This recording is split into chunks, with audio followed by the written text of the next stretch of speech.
हम लोग सभी को गर्व है और हमारे पूरे गांव को गर्व है और पूरे जनपद को गर्व है कि ऐसे होनहार बेटे ने, सभी के बेटे ने एक नाम ऊंचा किया है। ये हाई स्कूल की परीक्षा तक न उसने कभी ट्यूशन लिया, तो हम सभी का ये गर्व है, बहुत गर्व की बात है कि एक गांव का बच्चा इस स्तर तक पहुंचा।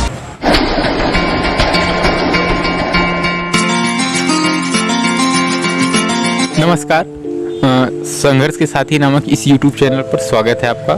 कहते हैं कि अगर किसी के सफलता के पीछे संघर्ष छुपा होता है तो उन संघर्षों में साथ देने वाले ये सबसे बड़ा अगर योगदान होता है किसी का तो वो पिताजी का होता है। और पिताजी और माँ ऐसी दो व्यक्तित्व है जो दुनिया में हमें लाते हैं और सफल बनाकर कहीं न कहीं छोड़ते हैं हमें। तो आइए जो है हमारे साथ मौजूद है जौनपुर जिले के सिकरारा ब्लॉक के अंतर्गत आने वाले काकोही गांव के जो यूपीएससी क्लियर किए हैं भैया जी, अभी जिसका आपने वीडियो हमने अपलोड किया, तो उनके पिताजी मौजूद है। सर, सबसे पहले स्वागत है आपका हमारे इस चैनल। जी धन्यवाद। अपना सर नाम बताएं। मैं AK सिंह, अरविंद कुमार सिंह, ग्राम ककोहिया, पोस्ट रीठी, जिला जौनपुर का निवासी हूँ।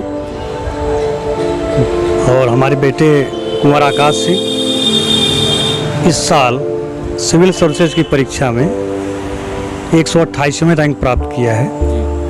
तो निसंदेह हम लोग सभी को गर्व है और हमारे पूरे गांव को गर्व है और पूरे जनपद को गर्व है कि ऐसे होनहार बेटे ने, सभी के बेटे ने एक नाम ऊंचा किया।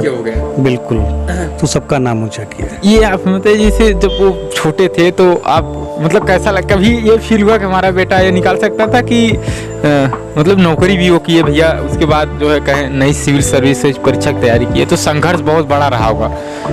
IPS की नौकरी बहुत बड़ी बात होती है किसी के लिए, खासकर जो उसको प्रति मतलब 1-2 साल मेहनत किए। तो आप क्या करना चाहते हैं? मतलब देखिए, हमारे घर में डॉक्टर्स भी हैं, इंजीनियर्स भी हैं, वैज्ञानिक भी हैं, वकील भी हैं, तो सभी तरह की डिग्रियों के रखने वाले हमारे घर में थे।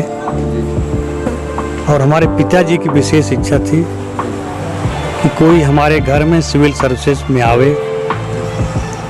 तो एक्चुअली उन्हीं की ही प्रेरणा बचपन से उसके लिए थी और उनका सपना था, और उनके साथ साथ हम सभी का सपना था कि हमारे घर का कोई एक बच्चा तब सिविल सर्विसेज में आ जाए।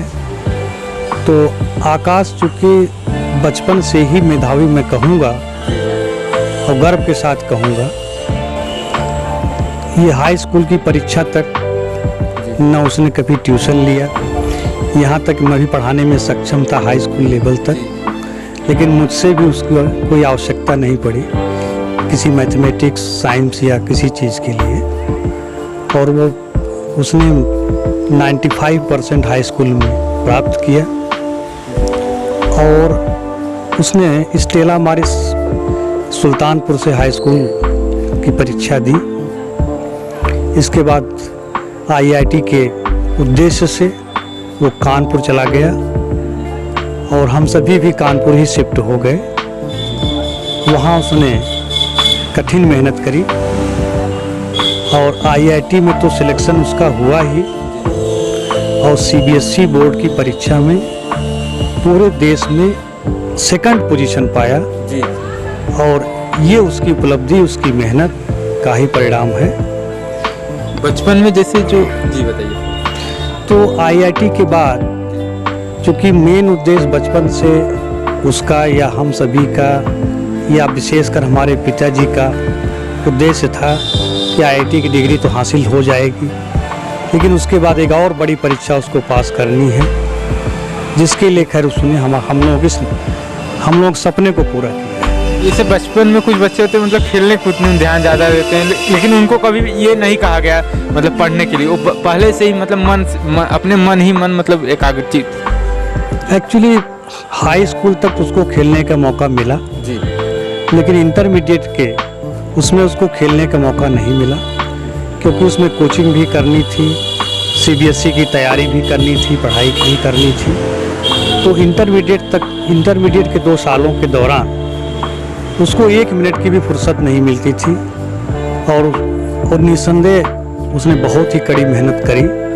तो खेल कूद का इसके बाद वो खड़गपुर में जाकर के जो भी खेला कूदा हो उसकी जानकारी तो मुझे नहीं है, क्योंकि ये सभी परीक्षाएं बहुत ही कठिन स्तर की थी। पूरे हिंदुस्तान में देखा जाए तो विश्व स्तर नंबर 1 जो लेवल होता है, तो ये निसंदेह तो सिविल सर्विसेज परीक्षा। थोड़ा सा एक चीज पूछना चाहते हैं सर, आपका जो हॉस्पिटल भी चलता है, जैसे आप पैसे से जो है थोड़ा सा बताइए। वो हमारे बड़े भाई साहब हैं, मैं तो इंजीनियर हूँ। तो आप इंजीनियर? जी, मैं यूपी जल निगम में चीफ इंजीनियर हूँ। तो सभी ने उसके साथ एक प्रेरणा उसको दी, सभी ने दिया और खैर उसने मेहनत किया और अंत में ईश्वर ने उसकी इच्छा पूरी करी और हम लोगों की भी इच्छा पूरी करी। तो हमारे मतलब हम सभी का एक गर्व है, मतलब गर्व की बात है कि एक गांव का बच्चा इस स्तर तक पहुंचा। गांव ग्रामीण परिवेश से निकलने वाला हर एक मेधावी, आप जानते हैं मेधावी व्यक्ति जो है IAS PCS पास करता है। आपने देखा उदाहरण के रूप में 5-6 IAS PCS इस बार हुए जौनपुर से।